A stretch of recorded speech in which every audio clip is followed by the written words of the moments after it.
Hi, I'm Christine with Northridge Publishing, and we are back once again with Jen Gallacher. She is the creative editor of Scrapbook Trends magazine, and we are going to talk a little bit about August issue.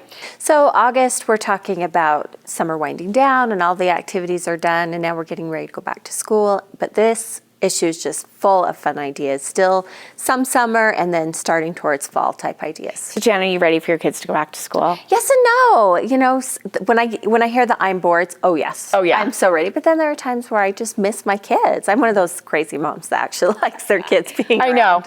I know. I'm kind of the same way. I love having them there. But I think that, like we were talking about off camera, is that I think they get to the point where they're ready to go back. I think so. I think so. And I get excited for when they go back, that I actually have like a little more time to sit down and do some of my creative endeavors that I've kind of set aside. This is perfect. This issue will be a perfect inspiration for people like you that are just ready to craft again. I am. I'm getting there. So let's talk about first the beautiful cover, which, I mean, I don't know how you guys do it month after month. I know. Every month I'm like we're not going to top it. And then it's like, wow, this one's equally gorgeous, and it's amazing. I love what they picked. So tell me a little bit about what catches your eye on this particular layout. Well, again, off camera, we were kind of talking.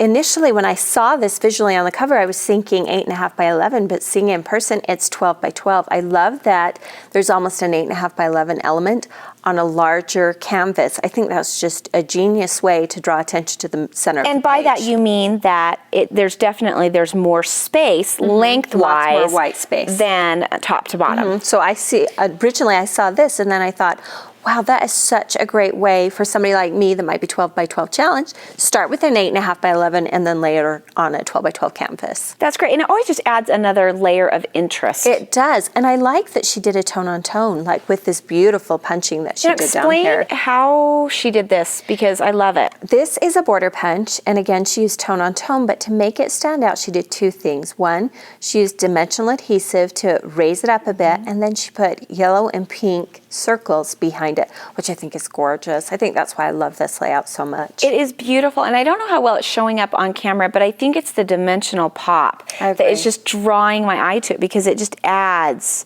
so much texture to the page. I think there's a difference between traditional and digital scrapbooking, and one of the things that I really love about traditional is that you can get those deep shadows. Now, you can get that digitally, but I really, really love seeing it on a traditional page. And to be able to feel it. To feel it. I'm very textural. Like with these butterflies, there is a pink punch or die cut beneath the top one, and then she's layered gems on them, and I just think that is just a beautiful way to layer and create shadows. Absolutely gorgeous. Okay, so let's talk about my pick, which is this one on the end. Yes, Christine picked this one, and this one is done by Amy Parker, and this is from our baby section. Now, it's been a long time since I've had a little baby, but this was one of my favorite sections this particular time. The babies are so cute. You know, it's my favorite section, because as I'm looking at them, I'm like, I'm so glad they're not mine. They are beautiful, but I'm so glad I'm past that. That's a nice place to be too. I think both ends in the middle of it are being done and happy that you're done. It's a good thing. This page has the most gorgeous details. Now, a lot of the products on this page are from Sassafras Lass, and they have vintage colors, but with these modern themes, and I love the beautiful pieces that they put out, like the borders and the punch outs.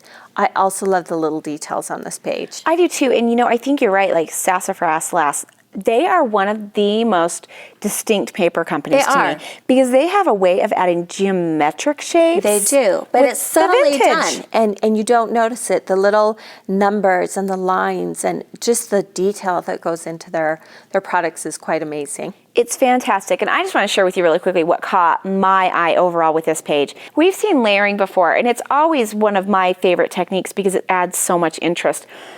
But I don't know that I've ever noticed such delicate, tiny detail. I mean, look at those letters. Little cutouts. Teeny. And the teeny little scallop around the photo, which I think adds to the theme of a tiny newborn baby. I love that when you think about the whole theme and the execution of the layout. I love that Amy did this. Beautifully done. Gorgeous. Gorgeous job, Amy. So, Jen, thank you so much for stopping by. Thanks for to having get me. more inspiration, now that we'll have some extra time to start crafting again as your kids are going back to school, check out the August issue of Scrapbook Trends magazine.